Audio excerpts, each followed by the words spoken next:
Welcome to the June 2nd, 2017 edition of Colorado Inside Out Postgame, a special web exclusive production, easy for me to say, here on Channel 12. Let's get a quick take on a new study revealing that Colorado students are ranked 7th worst in the United States for finishing high school within 4 years. The, quote, Building a Grad Nation report shows Colorado's 2016 graduation rate at 78.9%. Articles editor 5280, Natasha Gardner, joins us. Natasha, this has been a big issue in Colorado, but both rural and urban areas. You see a statistic like this, it's pretty depressing. Do we have reason to be optimistic in Colorado on other fronts? Well, I think we actually have some reason to be optimistic on this front, but that's with a caveat, which I'll get to. So if you look at this particular report and you look at the stats and you just let them sink in for a moment, why is Colorado this far behind? Why are we at the bottom of this pool? Now, the people in support of what's happening actually say it's not as bad as it looks. If you look at 5-year graduation rates, we're closer to 83.3%, which is slightly better. And that over the years between 2015 and 2016, we have made some significant improvement with graduation rates for low-income students.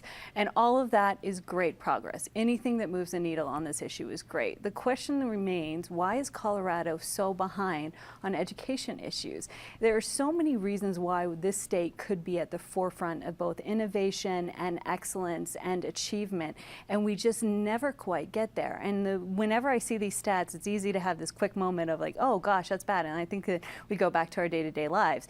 What we really need to do is buckle down and see what can be done to flip this, because Colorado should be on the opposite. We should be, if not first, in the top 10 would be great. Indeed. David Copel from the Independence Institute and DU Law School joins us. Looking at Natasha's point, we seem to have a Colorado paradox. We have a lot of really top-educated tech work being done, rockets being launched or at least designed here in Colorado, and then we see statistics like this on the high school side. As we look to what is wrong, or are we interpreting these statistics incorrectly, what are your thoughts? Well, the full report goes into a lot of detail and compares and contrasts all the different states, and they break down the demographic factors that in different states are associated with higher or lower high school graduation rates. According to the report, one thing that tends to result in lower graduation rates, just as a factual matter, is the percentage of your high school students who are English language learners. Colorado is one of only 6 states that has at least 10% of its school population as English language learners. There's also, on another demographic basis, Hispanics had a significantly lower graduation rate than some other groups.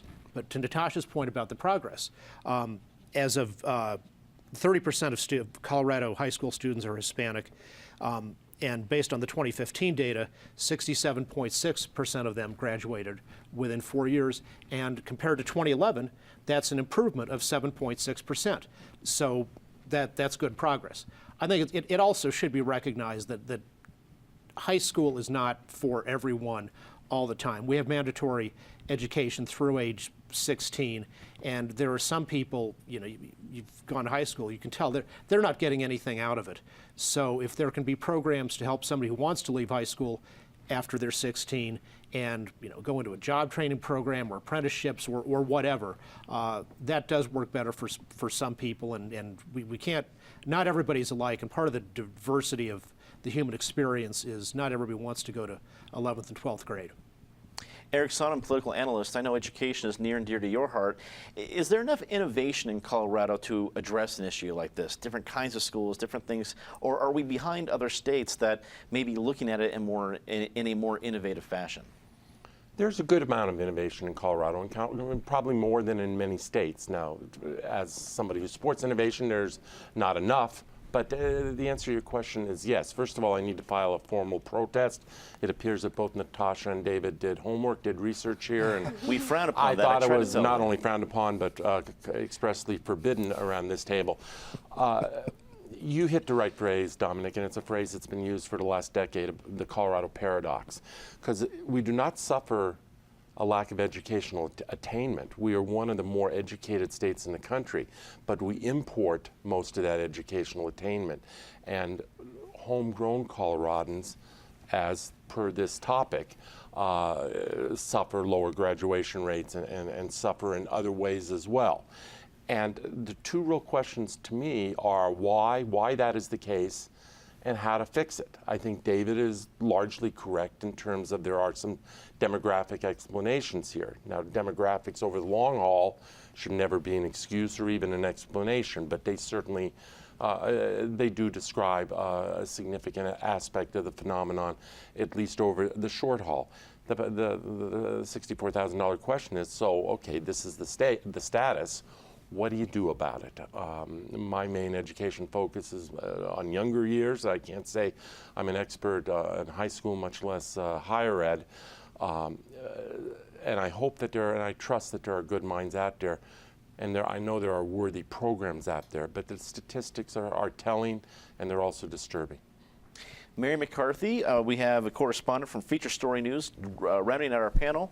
So this is a big issue nationwide, but we see Colorado making innovative ideas that make headlines throughout the country. You have a lot of work with Feature Story News that's international. So the whole idea of education graduation rates is something that translates all around the world. When you look at statistics like this we've seen from the Building a Grad Nation report, what are your thoughts? There's no mystery to it. I'm surprised that no one here has, said that if we don't spend money on education, of course we're going to have these sort of rates. I think we're the eighth worst spender per pupil in the nation. So of course we're going to have graduation rates that coincide with that. If you're living in Massachusetts, for example, you go to public schools and you have the level of public schools that's really the equivalent of private schools here, and they all get into fantastic universities and everything. That's just not the case here in Colorado. I spend a lot of time reporting and going, and doing work among teachers and students in Denver public schools and Aurora public schools.